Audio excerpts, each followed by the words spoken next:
Bismillahirrahmanirrahim. Ada akun Mira 009982 ya.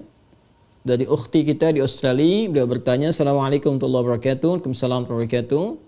Semoga Ustaz dan keluarga serta seluruh tim Mira Institute selalu berada dalam lindungan Allah Subhanahu wa taala. Semoga Allah Subhanahu wa taala memberikan perlindungan terbaik kepada Anda dan keberkahan di tempat Anda beraktivitas, dan semoga Allah memercikan keberkahan dimaksud pada kita semua.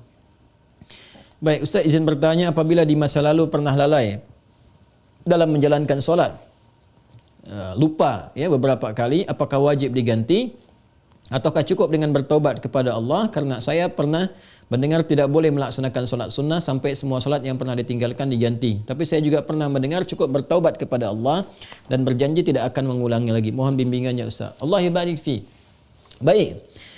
Seorang yang pernah bermaksiat, apapun itu jenisnya, baik maksiatnya terkait dengan Allah, bermaksiat kepada Allah secara langsung, ya, contoh diminta untuk beribadah, solat itu kan bagian pokok kepatuhan kita, bukti keimanan kita kepada Allah. Quran surah ke-20 Taha ayat ke-14, ya, solat itu bagian pokok pembuktian iman kita kepada Allah. Innani anallahu la ilaha illa ana fa'budni wa aqimis salata lidzikri. Aku adalah Allah, tak ada Tuhan yang layak dipertuhankan disembah selain aku, kata Allah, maka sembah aku. Ya, bagaimana menyembahmu ya Allah? Wa aqimis salat, tunaikan salat. Ya, untuk mengingat aku, kata Allah. Quran surah ke-20 Taha ayat yang ke-14. Ada orang tak solat, ya, tapi dia mengaku beriman, atau dia menunda-nunda solat, ya, atau solat semahunya. Ada orang puasa Daud, dia solat Daud. Puasa Daud tu dia puasa Senin, Selasa dia rehat. Ya, Rabu dia puasa, Kamis dia rehat. Tu puasa Daud. Ada ni orang solat Daud. Ya, subuh dia solat, zuhur tak. Asar dia solat, maghrib tak. Itu solat Daud. Itu tidak ada. Ya, dia melakukan itu, dia maksiat pada Allah. Maksiat dalam hal ibadah. Ada maksiat hakun adami, ya, maksiat yang terjadi dari anggota-anggota tubuh pada soalan-soalan yang memang dilarang oleh Allah. Ya, lisan cakap yang baik, dia bercakap tak baik, dia mencela orang lain. Padahal Allah mengatakan, ya ayyuhalladzina amanu la yaskhar qaumin qaum. Hai orang-orang beriman, jangan saling mencela. Quran surah 49 ayat 11, ya. Dia mencela, dia bermaksiat. Semua jenis maksiat ni, baik terkait hubungan dengan Allah ibadah atau terkait dengan interaksi sosial dalam kemanusiaan, muamalah, itu cara mengobatinya untuk kembali pada jalur yang benar. Cara pertama adalah dengan bertaubat. Quran surah keempat An-Nisa ayat 17. Quran surah keempat An-Nisa ayat 17. Innamat taubatu 'ala Allahi lilladzina ya'maluna as-su'a bijahalatin thumma yatubuna min qarib. Sungguh taubat yang diterima oleh Allah itu subhanahu wa ta'ala, taubat yang diterima oleh Allah itu subhanahu wa ta'ala adalah taubat dari perbuatan buruk, su. Ya, perbuatan buruk, su itu perbuatan yang menyalahi ketentuan Allah. Ya, diminta memandang yang baik, dia pandang yang tak baik. Diminta solat, dia tak solat. Itu perbuatan buruk. Dan sumbernya dari nafsu yang digoda oleh setan. Jadi perbuatan su itu sumbernya dari nafsu yang diprovokasi oleh setan, digoda oleh setan, dikuasai oleh setan. Itu ada di Quran surah ke-12 Yusuf ayat 53. Wa ma ubarri'un nafsi innan nafsa la'ammaratun bis-su illa ma rahima rabbi. Kita tak mampu menganggap diri kita suci karena ada nafsu yang masih diprovokasi, digoda oleh setan. Orang yang mengikuti godaan-godaan setan itu, was-was setan itu, maka nanti jiwanya akan mengikuti perintah setan, mengajak pada keburukan. Itu yang disebut dengan ammarah bisu namanya. Ya, mata melihat yang buruk, su. Lisan cakap yang buruk, su. Telinga dengar yang buruk, su. Jamak dari su, sayyiat namanya. Bila banyak dikerjakan, sayyiat. Allah itu punya sifat Rahman, punya sifat Rahim, yang tidak menginginkan hambanya pulang membawa maksiat. Kamu ini lahir bersih, bersih keadaannya, tampilannya bersih, tak ada dosa, tak ada keburukan, tak ada kotoran. Kenapa pulang kepada Allah jadi kotor? Kerana itu Allah tak berkehendak. Allah tidak berkehendak bila ada hamba satu pun pulang kepada Allah dalam keadaan maksiat, dalam keadaan kotor. Maka sepanjang dia hidup diberikan kesempatan untuk taubat. Taubat ini nanti yang berpeluang membersihkan kembali kotoran-kotoran dosa dan menyucikan jiwa-jiwa yang penuh dengan dosa-dosa. Ini taubat namanya. Nah, taubat itu nanti ada 3 turunan hukumnya. Ada 3. 1, mengakui kesalahan. Salah ini. Jadi kalau kita sadar ya pernah salah, itu sudah sepertiga taubat. Dan itu mahal sekali, hidayah Allah mahal sekali. Itu yang tak dipunyai oleh syaitan. Syaitan itu tak punya itu. Ya, karena sifat sombong, dia tahu Allah itu penerima taubat tapi tak mau taubat. Ketika diminta oleh Allah itu untuk taubat, diberikan isyarat tuh, dikonfirmasi, ditanya, "Ma mana'aka alla tasjud?" Ya, "Ma mana'aka alla tasjuda idz amartuk?" Kenapa kau tak mau sujud ketika aku perintahkan? Itu kan isyarat taubat. Ya, Quran surah ke-7 ayat 12. Ya, tapi dia tak mau taubat. Ya, tak mau taubat. Dia menjawab, "Ana khairum minhu, khalaqtani min narin wa khalaqtahu min tin." Aku lebih hebat. Nah, itu bahaya. Kesombongan itu bisa menutup seseorang untuk bertaubat kepada Allah. Itu bahaya sekali. Karena itu Allah mengharamkan kesombongan. Ya, karena sayangnya kepada hamba diharamkan kesombongan supaya masih berpeluang untuk taubat. Itu bezanya syaitan dengan manusia. Ingat ya? Manusia salah karena ada nafsu, tapi manusia taubat. Adam manusia diberi contoh oleh Allah, ya, supaya bisa diteruskan pada anak cucunya. Diberi contoh, Adam keliru, lalu kemudian diberikan jalan taubat. Al-Baqarah ayat 37. Fatalaqqa Adamu min rabbih kalimatin fataba alaihi. Adam menerima talaqi ayat-ayat taubat. Ya, dia memohon kepada Allah, Rabbana zalamna anfusana wa illam taghfir lana wa tarhamna lanakunanna minal khasirin. Taubat, dia diterima taubatnya. Syaitan salah, diberi kesempatan taubat, dia tak taubat. Ya, jadi jangan ikuti jejak syaitan. Wala tattabi'u khutuwatis syaitan. Quran surah kedua ayat 168. Jangan diikuti langkah syaitan. Kita beza dengan syaitan, kita beda dengan syaitan. Manusia salah, manusia taubat. Syaitan salah, syaitan tak kenal taubat. Jadi kalau ada manusia bersalah, pernah berbuat salah, tak mau dia taubat, itu patut diduga. Boleh jadi sedang dikuasai oleh syaitan. Nah, jadi kalau ada pertanyaan, itu pertanyaan fitrah. Ya, saya pernah salah. Itu selalu ada fitrah itu. Ya, dua anak Adam yang pernah salah satunya bermaksiat itu dan berkehendak untuk membunuh membunuh anak Adam salah satunya. Ada kisah dua anak Adam itu di surah Al-Maidah, ya, ayat 27 itu, ya, sampai dengan 30, ya.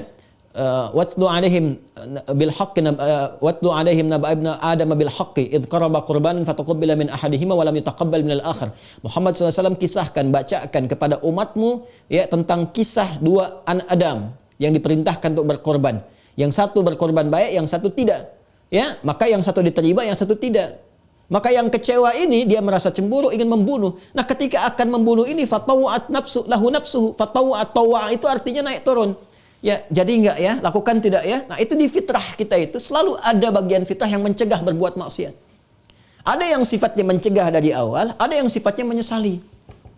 Ya, menyesali itu sambil mencela. Kenapa tadi saya harus marah nih sama anak nih? Kenapa tadi saya harus mencela dia? Kenapa tadi harus saya cemberut? Kenapa tadi saya harus berkata yang kasar? Padahal saya bisa berkata yang lembut. Nah, itu ada penyesalan yang kedua sambil mencela diri. Nah, bagian yang kedua ini setelah tak mampu mencegah, dia menyesali, disebut lawam namanya. Sifatnya lawamah. Ya, makanya ada yang dikenal dengan nafsul lawamah. Diri, jiwa yang mencela. Kenapa melakukan itu? Nanti puncaknya terjadi di akhirat, saat kembali, saat hari kiamat. Ya, banyak orang menyesal, kenapa dulu tak begini? Kenapa dulu harus begitu? Nah, itu ada di surah Al-Qiyamah, surah ke-75, ayat yang kedua. La uqsimu biyaumil qiyamah, wa la uqsimu bin nafsil lawamah. Ya, aku bersumpah, kata Allah, ya, ada di jiwa-jiwa itu sebetulnya yang menyesali perbuatan buruk itu kenapa terjadi.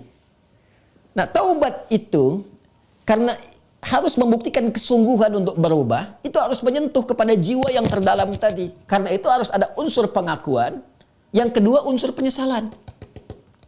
Unsur pengakuan itu secara fitrah akan muncul dengan sendirinya. Karena itu kalau keluar dia di pernyataan, itu Masya Allah, itu sudah hidayah Allah yang sudah masuk ke dalam jiwa. Jangan tinggalkan. Cepat ambil. Ya, siapapun pelaku maksiat akan ada bersitan, sekelebat dalam jiwanya itu berpikir, apa aku harus selalu begini gitu? Ya, mungkinkah aku berubah? Nah, kalau ada hal semacam itu sudah hidayah. Ya, kalau ada orang banyak berbuat maksiat pun kita sekelilingnya itu kita mendoakan, malam-malam kita sujud minta pada Allah supaya diberikan hidayah. Jangan-jangan dia itu ditempatkan jadi tetangga kerabat kita, berkehidupan dengan kita supaya memang kita bisa mendoakan dia. Ya, bukan mengutukinya, mencelaknya, tidak. Mungkin supaya dengan adanya kita ini dia bisa melihat jadi wasilah hidayah dari Allah Subhanahu wa taala. Jadi pertanyaan semacam ini itu sudah sepertiga bagian dari karunia Allah. Selanjutnya apa? Sesali. Sesali itu. Jadi mengakui, nah ini sudah disampaikan. Kedua, menyesali. Menyesal itu sudah bagian perwujudan, ya, supaya kita bisa mengendalikan nafsu lawamah tadi, supaya tidak dibawa ke akhirat. Ya, jadi dengan menyesal itu nanti digugurkan oleh Allah hal-hal terkaitnya sehingga lapang hati kita. Ciri orang taubat itu, ya, kalau dia sudah bertobat mendekat kepada Allah, yang pertama diberikan oleh Allah kelapangan hatinya, ada ketenangan. Ya, yang tidak bisa dirasakan ya dengan bandingan-bandingan materi. Tidak sama dengan ketika diberi materi dunia, dikasih uang, ya, senang, bahagia, lapang, dikasih kereta, bahasa Malaysia kereta, mobil, ya, atau fasilitas lain, senang, lapang. Taubat itu punya ciri sendiri, tak sama dengan kebahagiaan itu. Ya, dia ada menghunjam ke kedalaman hati itu, ada ketenangan, ya, ada kelapangan. Jadi begitu kita sujud, ya kan? Kemudian kita minta ampun, mengakui, menyesali, air mata keluar, nah, getaran itu yang menggerakkan jiwa, nah itu sudah menyentuh kepada hati. Ya. Jadi ulama dahulu mengajarkan taubat itu sampai hatinya tersentuh. Ya, bukan taubat yang di lisan saja, saya taubat ya Allah, taubat ya Allah. Ya, taubat itu mesti mampu melapangkan hati, jiwanya mesti tersentuh. Keadaan hati yang lapang, yang tersentuh, sehingga menjadikan cawan hatinya terbuka, siap menerima perubahan, itu disebut nasuha namanya. Nasuha. Ya, karena itu pernah dengar nasihat. Saya mau minta nasihat dari Ustadz. Nasihat itu dari kata nasoha, sesuatu yang melapangkan. Karena kalau kita dengar nasihat, hati kita lebih lapang. Anda punya masalah, konsultasi, diberikan jawaban, hati lapang. Itu nasihat namanya.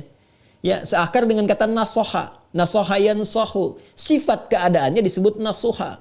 Karena itu kita mendengar ada ungkapan, istilah bahkan diambil dari ayat-ayat yang sampai kepada kita, taubat nasuha. Ya kan? Taubat apa? Nasuha, taubat yang mampu melapangkan hati. Caranya bagaimana? Mengakui, menyesali. Penyesalan itu harus langsung bisa menyentuh kepada jiwa.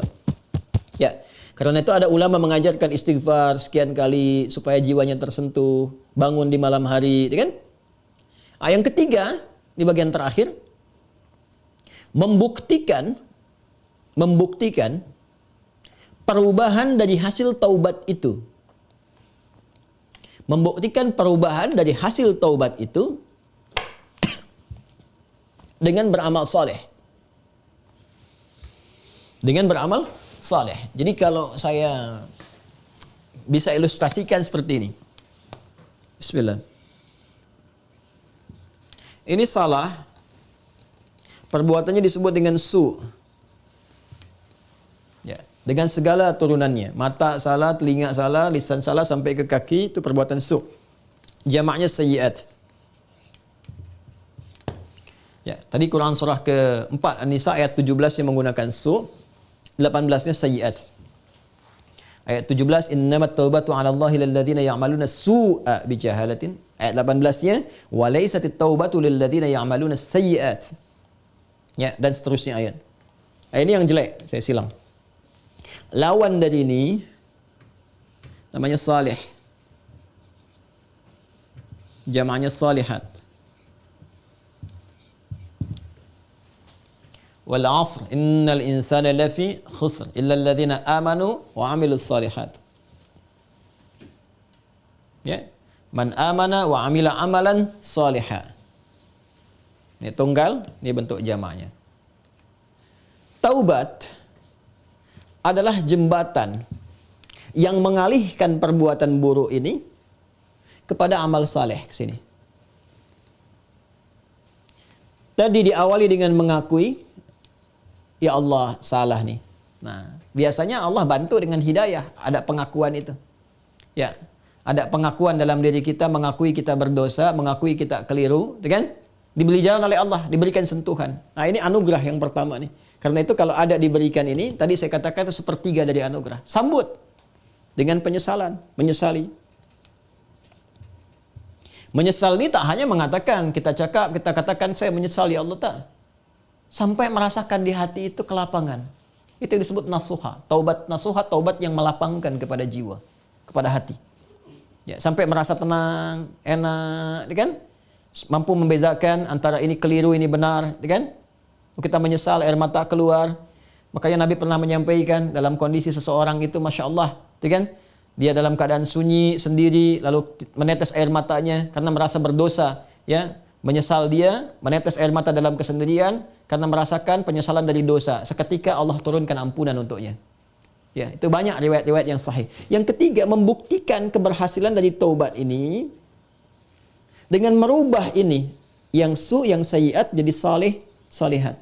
Mengganti perbuatan buruk yang salah itu dengan amal yang saleh. Apa kaitan dengan pertanyaan tadi dari saudari kita yang dari Australia tadi? Ya, kaitannya adalah ini bentuknya seperti apa? Apakah harus sama dengan jenis kesalahan yang dilakukan atau berbeda? Yang penting amal soleh saja. Karena ayat-ayat Quran yang mengiringi ini sifatnya memberikan kata umum. Ya, faman taba wa aslaha. Siapa yang tobat wa aslaha. Kemudian dia memperbaiki diri. Aslaha itu kan berubah menjadi soleh. Aslaha yuslihu. Aslaha. Itu banyak ayat di Al-Quran tuh. Mentaba wa aslaha. Taba wa aslaha. Dia tobat lalu dia buktikan ingin berubah jadi soleh. Memperbaiki diri. Ya, karena katanya masih umum sifatnya, karena itu terbuka untuk bisa mengerjakan berbagai hal. Yang penting ada pembuktian. Jadi yang dituntut dari taubat itu sifatnya pembuktian saya berubah. Ya, pembuktian saya berubah. Itu intinya. Ya, jadi ketika sampai di level kedua ini pun ampunan turun. Tapi untuk membuktikan bahwa kita sudah meraih ampunan itu, kita buktikan dengan merubah diri. Berubah dari sini, bertransformasi, berpindah ke sini. Bagaimana caranya? Buktikan. Disinilah kemudian para ulama membimbing kita. Ya, ada pendapat misalnya yang mengatakan kalau jenis yang ditinggalkan perbuatan sayyiatnya atau maksiatnya ya terkait dengan ibadah kepada Allah, pernah meninggalkan salat, kan? Maka bagaimana cara memperbaikinya? Ganti, perbaiki salat ini. Ya. Dari yang pernah kemudian ditinggalkan, maka ada yang berpendapat dengan qadha salat ketika ingat dikiaskan. Ya, maka di waktu-waktu tertentu, ya, saat yang bersamaan, misal setelah salat zuhur ditunaikan, zuhur selesai ditunaikan, ya, maka yang lain ada salat sunnah, dia mencoba untuk mengganti dahulu yang terdahulu, yang pernah dia rasakan tertinggal, dia niatkan untuk mengganti. Ya, ini di mazhab Syafi'i sangat populer. Ya, maka dia salat kemudian untuk dia niatkan mengganti yang terdahulu. Begitu masuk kemudian waktu maghrib, ba'da maghrib orang sholat sunnah, dia mencoba mengganti yang terdahulu lagi. Ini satu pendapat di antara sekian ragam. Ya. Ada kedua yang berpendapat, tak dibatasi dengan sholat ini saja. Ketika dia tobat, diterima tobatnya, diampuni. Kalau sudah ampun, turun, ampunan Allah turun, diampuni, ya gugur yang kemarin itu, selesai. Tinggal dia buktikan memperbaiki. Bagaimana cara memperbaikinya? Ya, sesuai dengan keadaan dia yang baru. Kalau dia sudah kerjakan sholat zuhur, ya sudah, selesai sholatnya. Mengganti yang dulu-dulu, perbanyak amalan yang lainnya dengan sholat sunnah. Dia kejar qobliyah zuhurnya, dia kejar ba'diyah zuhurnya, untuk membuktikan kepada Allah bahwa dia telah sungguh-sungguh berubah. Ya, ini hanya ragam saja bagaimana kita kemudian bisa memilih di antara ini, dan semua punya jalurnya yang dapat dipertanggungjawabkan secara syariat. Ya, jadi dipersilahkan Anda nyamannya mau yang mana yang dikerjakan, tapi hanya ingin menunjukkan ini ada perubahan dalam diri kita. Jadi boleh Anda perbanyak amalan-amalan sunnah, ya, ada yang berpendapat ambil karena umum sifatnya, tidak ada spesifik menekankan kepada Anda. Ya, harus mengganti yang terdahulu misalnya dengan kerjakan yang fardu lagi, nggak ada yang spesifik begitu. Karena itu tafsirannya luas. Ya, kaidah berkata sepanjang umum tidak ada takhsis, maka jangan ditaksis. Jangan dikhususkan pada amalan tertentu. Jadi ambil yang paling ringan. Ya, kalau misalnya Anda ingin coba ganti dengan mengganti menggunakan yang sunnah, silahkan, babnya luas. Perbanyak ibadah sunnahnya, bangun malam tahajud, buktikan dalam kebaikan dan seterusnya. Dan semoga dengan itu Allah Subhanahu wa taala ya memberikan ampunan kepada kita sampai kita kembali kepada Allah dalam kebaikan. Ini babnya. Ini babnya. Jadi prinsipnya sebetulnya bukan persoalan apakah ganti menggunakan fardunya lagi atau cukupkan dengan yang sunnah saja. Bukan itu persoalannya. Persoalannya sejatinya adalah bagaimana kita membuktikan kepada Allah kita berubah. Dan babnya luas. Ya. Jadi kalau Anda kemudian ingin memperbanyak yang sunnah, silahkan. Perbanyak sunnahnya, tunjukkan merubah. Sedangkan yang kemarin sudah kita mohonkan kepada Allah, minta diampuni, terampuni. Ya, Allah berikan kepada kita diampuni dan seterusnya. Ya, jadi kalau Anda ingin pilih kemudian untuk mengulang kembali dikiaskan sholat di saat ingatnya. Ya, orang lupa saat ingatnya, pada waktu ingatnya dia itu sholat. Ya, orang tertidur bangun, saat bangunnya dia itu sholat. Misalnya ada orang tidur dari subuh, kemudian dari sebelum subuh dia tidur, bangun-bangun, dia jam 10 misalnya kan. ya baru ingat dia belum sholat subuh, maka saat ingatnya itu dia kemudian menunaikan sholatnya. Nah, ini dikiaskan kepada keadaan seperti itu, ya kemudian dia tunaikan. Adapun orang-orang yang kemudian dia ingin memilih, saya ingin perbanyak yang sunnahnya saja, tak ada masalah, ya tak ada masalah. Ya jadi silahkan perbanyak sholat sunnahnya, dan tidak ada satupun dalil yang spesifik mengatakan dilarang menunaikan sholat sunnah sebelum yang fardunya tercukupi dahulu. Kita pun tak tahu berapa fardu yang sudah tertinggal. Bagaimana mencukupinya? Ya, jadi nggak ada dalil spesifik seperti itu. Yang ada adalah terbuka luas untuk kita beramal, membuktikan kesungguhan kita telah berubah. Wallahu ta'ala a'lam bis-shawab, dan semoga Allah menerima taubat yang kita mohonkan kepada Allah, dan tidak ada semua kita yang bebas dari kesalahan. Saya, Anda, kita pun pasti pernah berbuat salah. Dan Allah sangat mencintai pelaku maksiat yang bertaubat dibandingkan dengan seorang yang saleh yang tidak pernah merasa salah dalam kehidupannya. Wallahu ta'ala a'lam bis-shawab.